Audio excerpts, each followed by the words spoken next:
పాత్రిక మిత్రులకి మీడియా సోదరులందరికీ నమస్కారం. సో రాజమండ్రిలో ఆర్పిఎల్, సో ఇది భరత్ అన్న, అద్దరపు వాసు, అలాగే రౌత్ అన్న, అలాగే కాబోయే శ్రీనివాస్ గారు ఎంపీ గారు అండ్ వీళ్ళ ఆధ్వర్యంలో ఈ ఆర్పిఎల్ జరుగుతుంది. సో స్టేట్ వైడ్గా పిల్లలు రావడం జరిగింది ఇక్కడ. సో అందరికీ అన్ని టీములకి ఆల్ ద బెస్ట్.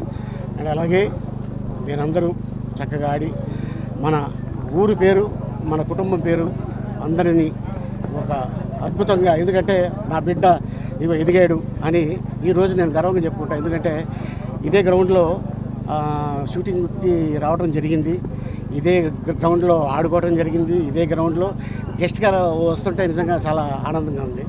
అండ్ ఎందుకంటే ఇది చాలా అద్భుతమైన గ్రౌండు. ఎంతోమంది గొప్ప గొప్పోళ్ళు ఈ గ్రౌండ్ నుంచి వెళ్ళిన వాళ్ళే, ఈ కాలేజీలో చదివిన వాళ్ళే. ఎంతోమంది డైరెక్టర్స్ అవ్వచ్చు, హీరోయిన్లు అవ్వచ్చు, హీరోలు అవ్వచ్చు, క్యారెక్టర్ ఆర్టిస్టులు అవ్వచ్చు, రైటర్స్ అవ్వచ్చు, నిర్మాతలు అవ్వచ్చు, ఎంతోమంది ఇక్కడి నుంచి వెళ్ళిన ఉన్నారు. సో వాళ్ళు సక్సెస్ ఎలా సాధించారో అలాగే ఈ టీములు కూడా ఎవరైతే ఉన్నారో కెప్టెన్లందరికీ ఆల్ ద బెస్ట్. అండ్ ఇంత అద్భుత అవకాశం కల్పించిన భారత్కి థ్యాంక్ యూ సో మచ్. ఎందుకంటే ఎక్కడి నుంచి పోటీ చేస్తారు త్వరలో చెప్తాను. అంటే రాజమండ్రి గుంటూరు అని నాకు కూడా తెలియదు. ఇంకా సీఎం సీఎం గారి దగ్గర నుంచి పిలిపి వస్తుంది, రాగానే చెప్తాను. నేను సార్ పొత్తులు ఉంటాయి, నేను చెప్తున్నాను కదా. ఆ ఎలక్షన్ రోజున వెళ్ళి నొక్కుతారు చూసారా, అతను అసలు సిసల ఓటర్ మీరు, నేను కాదు. Thank you. మరి పవన్ కళ్యాణ్ గారు జిల్లా వస్తున్నారని చెప్తా ఉన్నారు.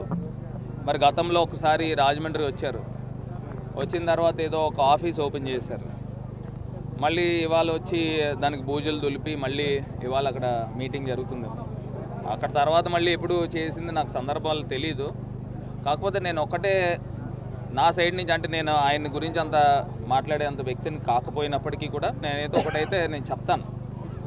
ఇప్పుడు ఇవాళ బీజేపీ అనే పార్టీ ఆంధ్రప్రదేశ్లో 1% ఓట్ షేర్ కూడా లేదు.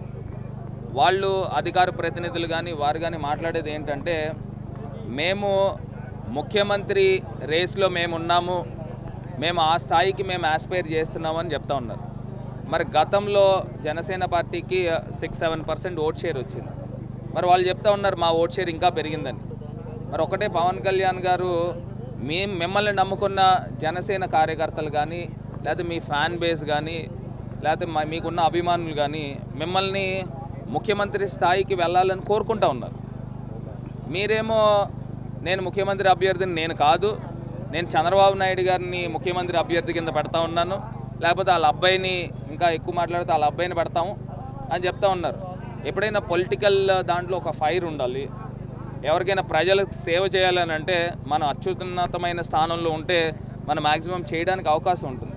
అంతేగాని పక్కన వాళ్ళకి మనం పల్లకీలు మోయడానికి మన కార్యకర్తలు, మన జనసేన నాయకులు, మీ నాయకుల్ని మీరు ఉపయోగించుకోవడం అనేది అది ఎంతవరకు అనేది మీరే ఆలోచించుకోవాల్సిందిగా కోరుతాం.